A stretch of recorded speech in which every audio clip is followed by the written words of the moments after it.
It's still one of our favorite games ever, and it's getting another release, so we figured it was the perfect time to take a look back. So here are 10 facts about Shadow of Colossus that you may not have known. Starting off at number 10, the godly entity in the game Dormin is actually a play on the name Nimrod, the king in the biblical story of Genesis, who is cut into pieces and scattered in various locations. In the game, when Wander slays a Colossus, the black shadowy tendrils come from the wound and embed themselves in him. That shadowy essence, the once separated fragments of Dormin, quarantined inside the 16 Colossus and strewn across the world, are very close in reference to the story of Nimrod, with many of his tales focusing on the battle of good and evil, evil within oneself versus righteousness, stuff like that. I bet you didn't think you would get a little theology in your video games, but here we are. And at number 9, you may not have known this, but the entirety of Shadow of Colossus only contains 1,016 words of dialogue. 282 of those words are spoken right in the game's opening. And as you probably know, it's not even English. It's a mix-up of English, backwards Japanese, Latin, and references to runic stuff. I will say though, it does sound cool and mysterious as hell. It definitely works.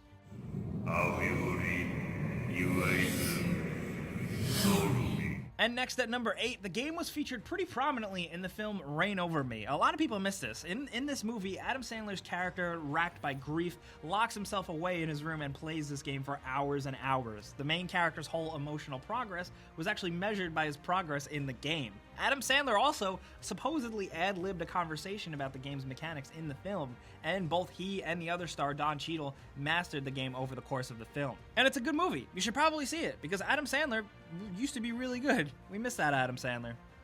God.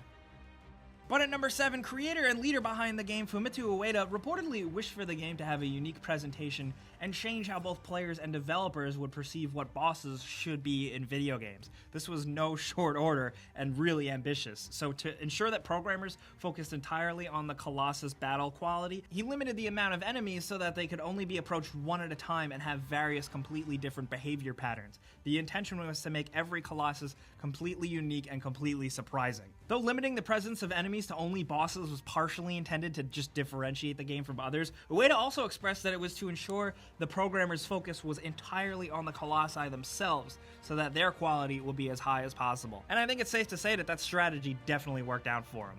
But at number 6, Wander's horse, Agro, will occasionally ignore the player's commands and just kind of do his own thing. If you play the game, you probably know this, and you've probably crashed or done stupid things with that horse. But this is actually because lead designer Ueda believed that a real horse doesn't always obey. He said in a quote, "It's not always like a car or a motorcycle, it won't always turn when you say turn." He also admitted that the team had to work out a good balance of how often Agro would ignore the player to allow for realism without being too frustrating and affecting the playability of the game. So the horse, essentially, is stupid by design. Unlike so many other horses and games out there, you know who I'm probably talking about. Unless maybe they just made all this up to make it sound fancy and just kind of cover their tracks for designing a crappy horse. I don't know, we just have to go by their word. Because at number 5, there's actually an unused item in the game's code called the Eye of the Colossus. While semi-functional in the preview version of the game, it was removed from the final game. This item was actually pretty cool. It allowed players to witness battles through the eyes of the Colossus they're fighting. It sounded like a really cool and novel concept, but ultimately, it seemed like it was too advanced for the systems already being juggled on the PS2, and it was scrapped. Thankfully, though, we do have so many internet sleuths out there on YouTube digging into the code and figuring things out like this so we can make videos. But at number 4, diving into more development details, the standards for working on the project were incredibly high, because both Fumito Ueda and the producer Kenji Kaido were both really admitted perfectionists. Ueda felt that only 1 or 2 out of 500 of the artists who applied met the incredible standards and criteria that he really held, and throughout the game's development, it would often demand large-scale changes in design just to meet his vision. If that sounds intense, it definitely was, according to reports. Now, this is a different situation years later, but maybe you can apply that as part of the reason why The Last Guardian took ages and ages to release. But at number 3, like we alluded to it earlier, the game was originally intended to have 48 Colossi. That's a lot, and this would have been a completely different game, because that number was then cut in half to 24, before eventually being reduced even further to the 16 that ended up in the game.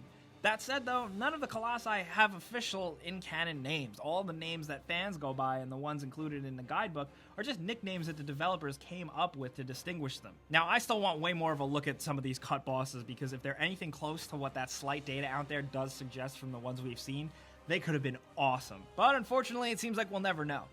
Next at number 2, the game was originally intended to have a more upbeat, optimistic ending, but that changed over the course of development. The notion was entertained of having it be an unlockable ending or trying to have an ICO save file on your memory card, but they decided it would be unfair cutting some players off from an ending and all, you know? A waiter went on record saying in an interview, "Originally, we had it so Wander's body would grow each time he defeated a Colossus, and we were thinking of doing something along the lines of Beauty and the Beast. The awakened girl, still unable to see, would grope around for Wander, but his form had changed. And then, as you wondered what would happen, the credits would begin, but in the end, the two would happily mount aggro and ride off into the sunset." Now, that definitely sounds way more uplifting because I beat that game and I was incredibly sad, but ultimately it still sounds a little too perfect for what was ultimately a pretty somber adventure.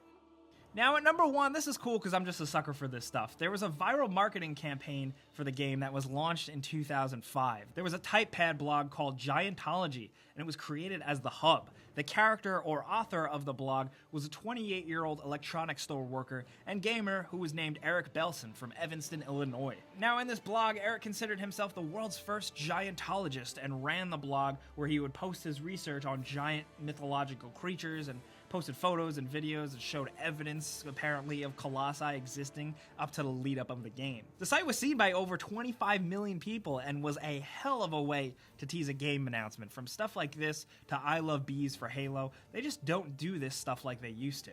But those are some things we thought were pretty interesting about Shadow of Colossus. Ultimately, it's still a really mysterious game. All we have is little looks into how the game was made, but ultimately, it doesn't matter. We love the game, and we want to talk about it with you guys. If you have any other secrets you'd like to tell us, let us know in the comments. Let's talk about this awesome game. But you guys know the deal. If you enjoyed this video, clicking the like button does help us out, and if you haven't subscribed yet, you should, because we put out videos every single day. But as always, thanks for watching, and we'll see you guys next time.